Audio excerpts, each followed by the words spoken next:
Coastal news उपस्थापक Shekhar Suman दास Kalinga stadium 250 नुआ आंबुलांसर शुभारंभ कले मुख्यमंत्री। राज्य में जरूरीकालीन स्वास्थ्य सेवा है अधिक सुदृढ़।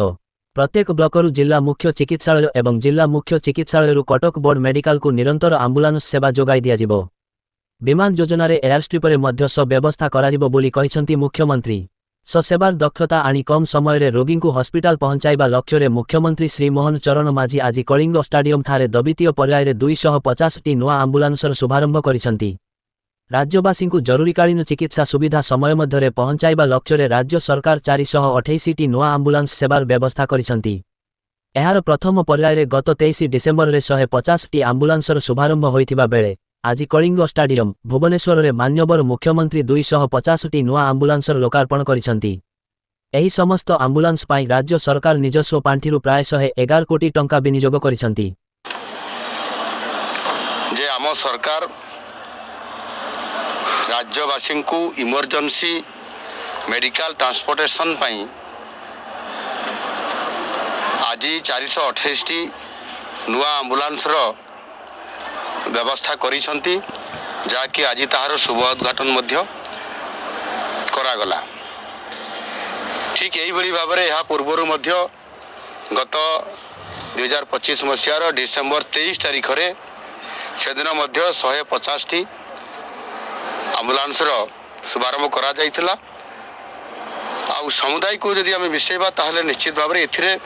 866 टी जरूरीकालीन ये आंबुलांस व्यवस्था सरकार करिसेंती। आज जो व्यवस्था करागला से 250 टी जो नुआ जोड़ा गला आज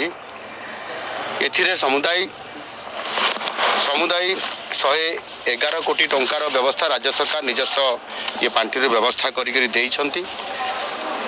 एहा सहित मध्य जो माने हमर गर्भवती महिला अछंती एवं किछि असुस्थ शिशु सब बळे चिकित्सार आवश्यकता पड़ुवा कारण इमरजेंसी चिकित्सा पड़ुवा कारण जननी एक्सप्रेस नाम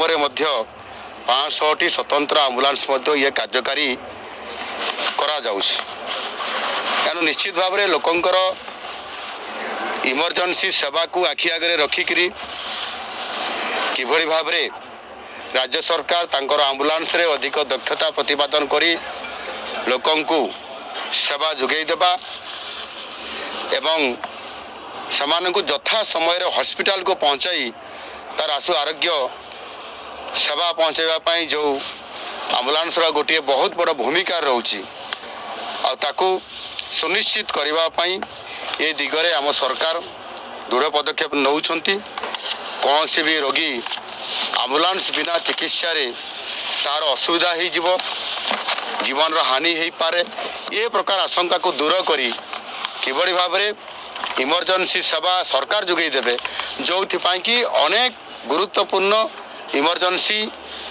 पीड़ित होइतबा रोगी माने आंबुलांस यथा समय पाखक पहुँचब और जीवन रक्षा करा जाई परिबो और यह माध्यम ही अनेक रोगी जीवन को रक्षा करा जाई परिबो और से काम को सुनिश्चित करबा पई जो पुराना आंबुलांस गुड़िक थिला से गुड़िकर नूतन नवीकरण करने तार बहुत आवश्यकता थिला। जो कि तुरंत सरकार यार ऊपर आलोचना करले माननीय स्वास्थ्य मंत्री डॉक्टर मुकेश मालिंग महोदय से मते दृष्टि आकर्षण करते बाबद नुआ आंबुलांस को जोगे देवाई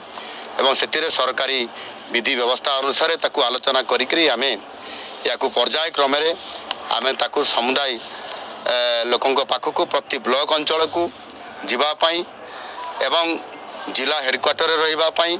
प्रति ब्लॉक अंचल अर्थात सीएससी जो अच्छी एवं प्रति हेडक्वार्टर को कम्युनिकेट करने जिला पुणी बड़ मेडिकल को कम्युनिकेट करने जो जो अंचल बड़ मेडिकल थी जमी कटक बुर्ला ब्रह्मपुर एवं से भाई किसी जगह अच्छी जो थे कि निहाती कम्युनिकेट करने आउ कि भी जगह अच्छी जो थे कि इमरजेंसी साहाय्य देवाई तार आवश्यकता मन होची से सरकार भी निष्पत्ति नहीं जमी आमर विमान योजना माध्यम आमे आमर उड़ान कार्यक्रम आम रखीचु उत्केला राउरकेला एवं आपंकर जयपुर रे ଏବଂ ଆଉ କିଛି ଜାଗାରେ ମଧ୍ୟ ଆମର ଆଗାମୀ ଦିନରେ ସେବା ଦେବା ପାଇଁ ଆମେ ଯାଉଛୁ ଆଉ ସେ ଦୃଷ୍ଟିକୋଣରୁ ମଧ୍ୟ ସେଇ ଏୟାର ଷ୍ଟ୍ରିପ୍ ମାନଙ୍କରେ ମଧ୍ୟ କିଭଳି ଭାବରେ ଆମ୍ବୁଲାନ୍ସ ସେଠି ନିୟୋଜିତ ହେଇକରି ଥିବ କୌଣସି ଇମର୍ଜେନ୍ସି ଯଦି ପରିସ୍ଥିତି ଆସେ ତାହେଲେ ସେବା ସେ ଯୋଗାଇ ଦେବ ତେଣୁ ପ୍ରତ୍ୟେକ ଇମର୍ଜେନ୍ସି ସେବା ଯୋଗାଇ ଦେବା ଆମ ସରକାରଙ୍କ ଯେଉଁ ପ୍ରାଥମିକତା ଅଛି ଲକ୍ଷ୍ୟ ଅଛି ତାକୁ ପୂରଣ କରିବା ପାଇଁ ଆମେ ପ୍ରତିଶ୍ରୁତିବଦ୍ଧ ଆଉ ଯୋଉଠି ବି ସମସ୍ୟା ଆସିବ ଯୋଉଠି ବି ନୂଆ ପ୍ରସ୍ତାବ ଆସିବ ସେ ପ୍ରସ୍ତାବକୁ ମଧ୍ୟ ଆମେ ଗ୍ରହଣ କରିକରି ତାକୁ ସରକାର କାର୍ଯ୍ୟକାରୀ ନିଶ୍ଚିତ ଭାବରେ କରିବେ ଏଣୁ ଆଜି ଆମେ ପ୍ରାୟତଃ 250ଟି ଆମ୍ବୁଲାନ୍ସ ଗାଡ଼ିକୁ 108 ଆମ୍ବୁଲାନ୍ସ ବ୍ୟବସ୍ଥା କରିବା ଦ୍ୱାରା ମୋଟାମୋଟି ଭାବରେ ସାରା ଓଡ଼ିଶାର ପ୍ରତ୍ୟେକ ଅଞ୍ଚଳରେ ନୂଆ ଆମ୍ବୁଲାନ୍ସ ଗାଡ଼ି ଯୋଗାଇ ଦେବାର ଇଏ ନିଶ୍ଚିତ ଭାବରେ ଗୋଟିଏ ପ୍ରକାରର ସଫିସିଏଣ୍ଟ ହେବ ଏବଂ ଆମେ ଇମର୍ଜେନ୍ସି ସେବା ଯୋଗାଇ ଦେଇପାରିବୁ ମୁଁ ଆଶା କରିବି ଏହାଦ୍ୱାରା ଆମର ଯେଉଁମାନେ ରୋଗୀ ଅଛନ୍ତି ଇମର୍ଜେନ୍ସିରେ ତାଙ୍କର ଯେତେବେଳେ ଚିକିତ୍ସା ଜରୁରୀ ହେବ ଆମ୍ବୁଲାନ୍ସର ସାହାଯ୍ୟ ଦରକାର ହେବ ସେତେବେଳେ